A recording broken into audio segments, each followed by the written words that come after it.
Stepdad takes my mom and his kids on a vacation without telling me, leaving me home alone. I leave to stay with my dad, and everything spirals out of control.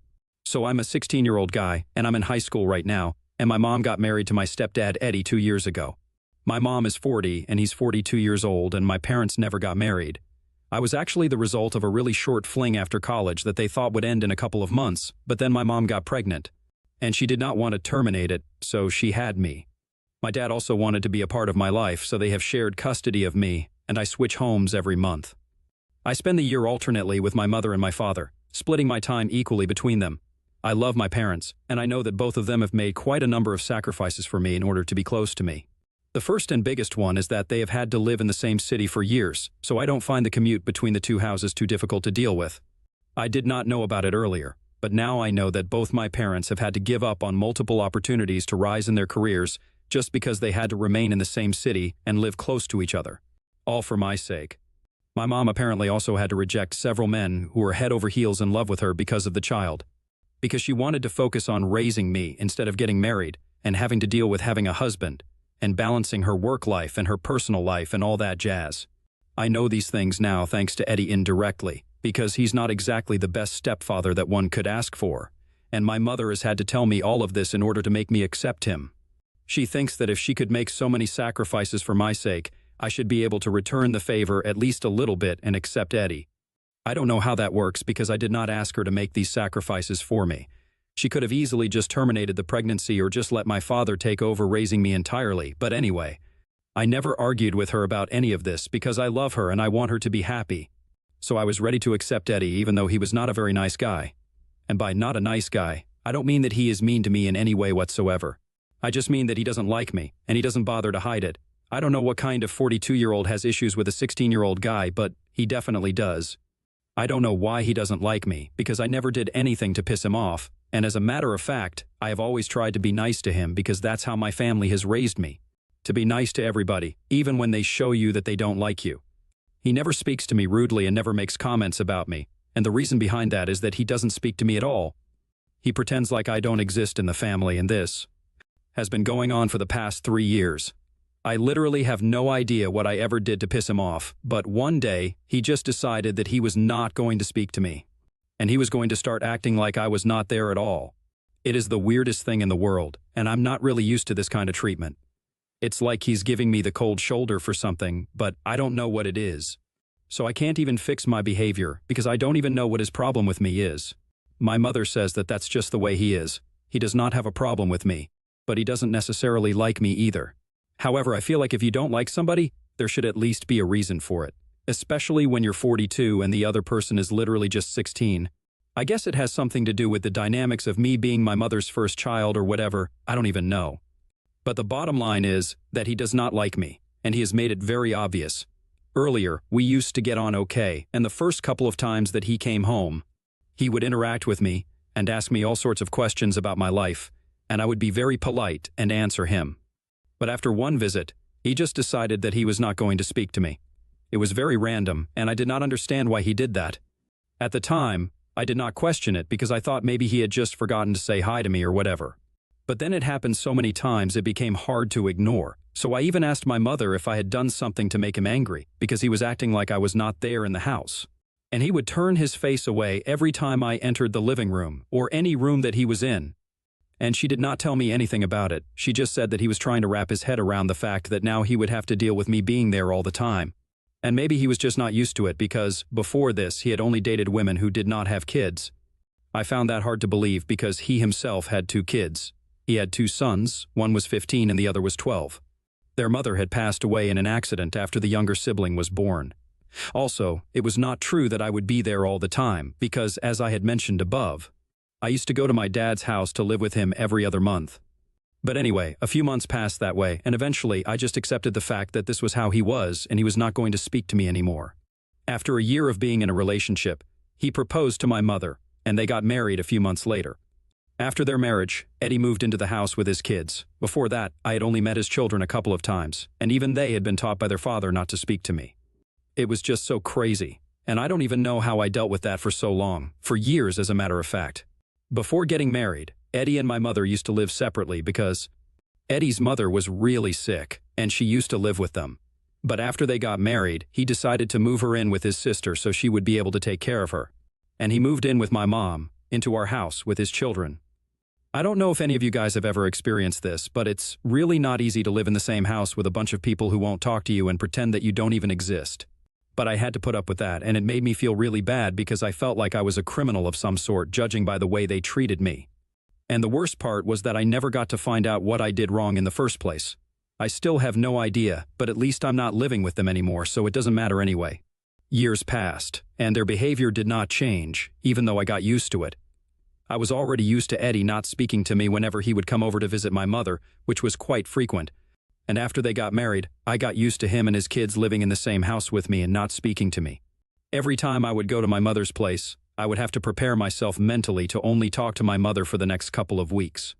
She was the only person who would speak to me in that house, and everybody else pretended like I was not there, like I was invisible. It was hurtful, but I did want to spend time with my mother, so I had to deal with it because I knew that she was not going to talk to Eddie about it. Trust me, I had tried to convince her innumerable times to talk to him about it and get to the bottom of this, or at least try to solve it, but she told me that she had already spoken to him about it. And there were a couple of personal reasons that she could not disclose to me, which is why he refused to acknowledge my existence in the house. And she could not do anything about it because she understood where he was coming from, and she also understood why I felt bad about it, but I would just have to suck it up and deal with it. If I tried to argue with her and stand up for myself, she would get all emotional and tell me that I was being ungrateful because I was overlooking the fact that she had made so many sacrifices for me. So I could surely just give Eddie a pass for behaving with me the way that he did and just deal with it for her sake. I wanted to fight with her, but I did not want to hurt her feelings. I never even told my father about any of this because I knew that if he got to find out about it, he would be very upset and would definitely drag my mother for this. They were very different people and had very different ideas on how to bring me up. So they kept having little arguments and fights. But I knew that something this huge would probably lead to my father filing for full custody or something extreme. I did not want to stir up drama, so I avoided telling him and pretended that everything was fine with my mother and her new family. Eddie and my mother had been together for 1 year before they got married, and it has been 2 years since they have been living together, so I have been putting up with this sort of behavior for 3 years now. And I have been pushed to my limit and stretched very thin. Recently, what happened was what really pushed me off the edge, and I decided that I was no longer going to put up with this. Last month, I was supposed to be spending the month at my mother's house, and as usual, Eddie and his kids had been ignoring me. I was already going through a rough patch because I had been fighting with a couple of my friends from school, and I was really not in the right headspace at the time. So about 2 weeks ago, when I woke up one morning and I realized that the house was absolutely empty, I started losing my mind over it. Even up until the night before, everything had been normal, or as normal as it gets in my mother's house. They had been all talking to each other and ignoring me, but there was no mention of them going anywhere at the time. But when I woke up the next morning, I saw that the house was empty, and I immediately called my mother up to ask about it. I had no idea where they were, but thankfully, my mother did answer the call. When I asked her what they were playing at, she told me that she and the kids were going out on a little trip for the week and asked me to stay in the house and take care of it. I'm on summer break right now, so I don't have school, and I don't really have to go anywhere, but I don't think it's appropriate to leave me at home all by myself and expect me to act like a watchdog. I was not on board with that plan, and I told my mother as much, that I was not ready to stay at home all day and watch the house. If she wanted something like that, she probably should have just amped up the security around her house instead of tricking me into staying at home. I was also just mostly upset that they had not even told me about their plan to go out on a road trip and left me at home all by myself. They didn't even have the courtesy of letting me know about it beforehand so I could decide for myself if I wanted to do it or not. I probably just would have said yes, because as a high school guy, there is literally nothing more that we want than an empty house all to ourselves. I probably would have invited a couple of my friends over and lived it up for a few days, but I was so pissed off that I didn't even feel like doing that because my mother was treating me like crap. And it made me feel really bad. I was also fighting with my friends, so I did not really have anybody to invite at the time, and I was just going through an overall bad time. I told my mother that she needed to apologize to me for doing this, and I could understand that Eddie did not like talking to me. But the bare minimum that they could do was at least tell me that they were going out somewhere before they left.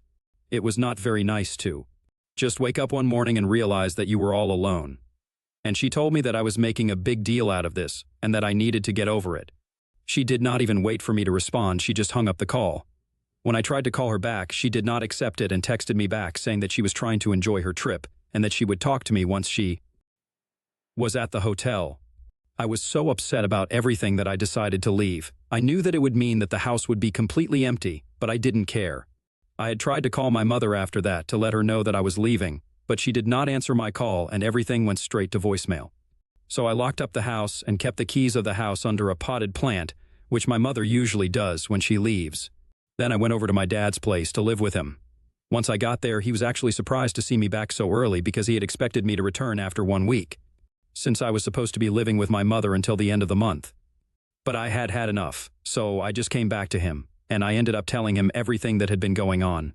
I told him all about Eddie and his ridiculous behavior around me and how he had even trained his kids not to talk to me. I felt like I had done something wrong, but I didn't even know what, and it was getting on my nerves. Then I told him how my mother did not even want to talk to him about this and just let everything go on the way it was, no matter how much it hurt me. Her excuse for that was that she believed that he had his personal reasons, and they were valid, but she was not even willing to tell me what those reasons were so I would be able to make sense of what was going on around me. I had put up with this for long enough just for my mother's sake.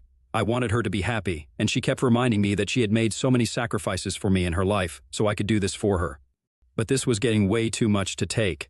I was not going to tolerate it anymore, and I was done. I had to tell my father about it because he deserved to know what my mother was putting me through. And maybe he would be able to do something about the situation because I was just so sick and tired of being treated like this, even when I have not done anything to piss anyone off. And I have always tried my best to be kind and compassionate towards everybody.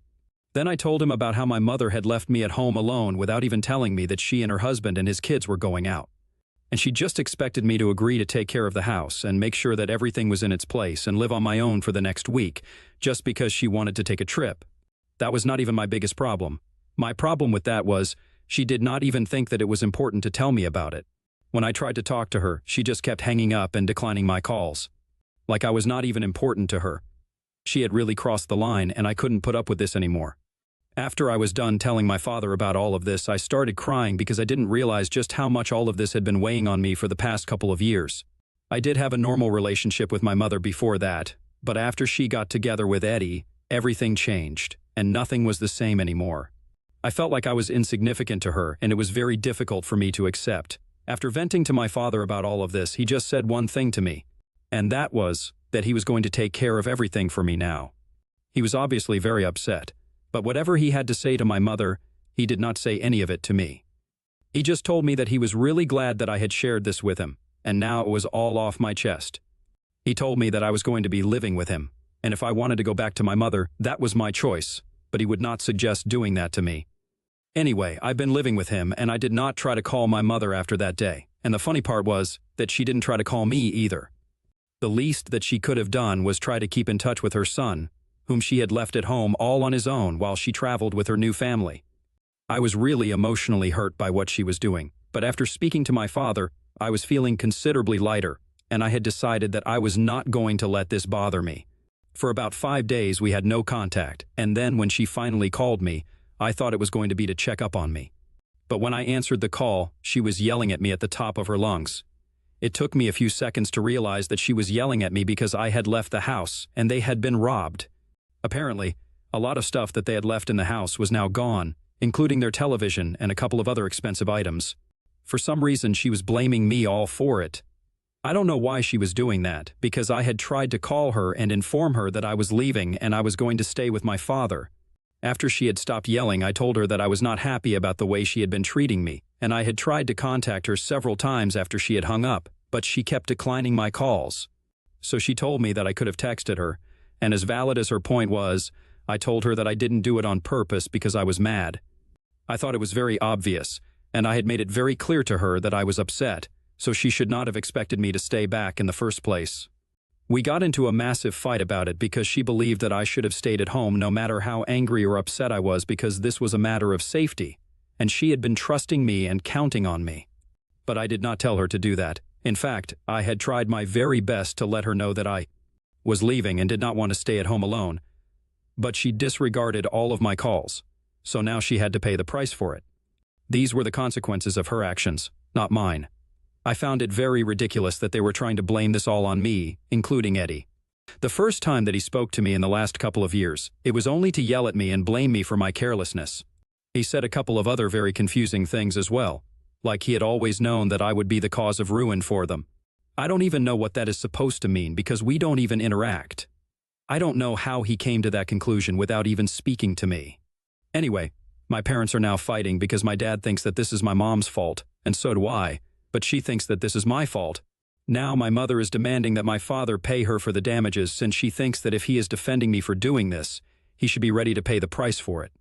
I don't understand what to do now, and she will only drop it if I at least apologize to her and her family. I don't want to do that, but I also don't want her to keep bothering my father either. Am I the asshole for leaving my mother's house unoccupied to go live with my father because she and my stepdad left me home alone to go on a trip with his family without even bothering to inform me? Update 1. So, it has been 2 weeks since the incident, and a lot of things have come to light since then. First of all, I was finally able to figure out why Eddie hated me so much. Apparently, as it turns out, when they had first started dating, Eddie had asked my mother if he could bring his mother over to live with them. My mom had said no because she was not comfortable with the idea of them moving in together so soon, and definitely not okay with the idea of her mother-in-law, who was ailing, to come live with her. She thought that it would be too much work for her and was not up for it, even though Eddie had made it very clear that she had a full-time nurse to look after her. And she just needed people to be around for her emotional needs. My mother was already not ready to move in with Eddie and be together, and she did not want the extra baggage of having her mother-in-law live with her. But instead of being upfront with him, she pinned it all onto me, and this was about 3 months into their relationship. They were getting pretty serious about each other at that point, even though I think it was way too soon for them. But anyway, that's my mother's choice, and I don't want to comment on that. She had basically lied to Eddie and told him that she would be okay with him moving in with her and bringing his mom and kids along to live with us. But she was not sure if it was such a good idea because of me. She had made me sound like some juvenile delinquent and told him that she had dated a couple of men in the past, but they had all been driven away because of me. Apparently, I terrorized her boyfriend because I wanted to protect her and keep everybody away since I still believed I could reunite my parents, and she did not want to break my heart. She also did not want Eddie's mother to suffer because of me, because she had told him that I had a lot of comments to make about his family. She had told Eddie that I had referred to his mother as a useless burden on the family, and I had told her that if she moved in with us, then I would make sure that she suffered for it. Something that I would never say because that's just not me, and I know how insensitive it is. And apparently I had referred to his kids as little evil goblins who were going to ruin our family. Obviously, after that, he had stopped interacting with me at all because he did not want anything to do with me. He had actually believed my mother, even though I had always acted very normally around him, and he had no reason to believe her. I found out about it a couple of days ago, since Eddie had been pushing my mother to disown me and cut all ties with me because of what I had done, and he thought that it was about time.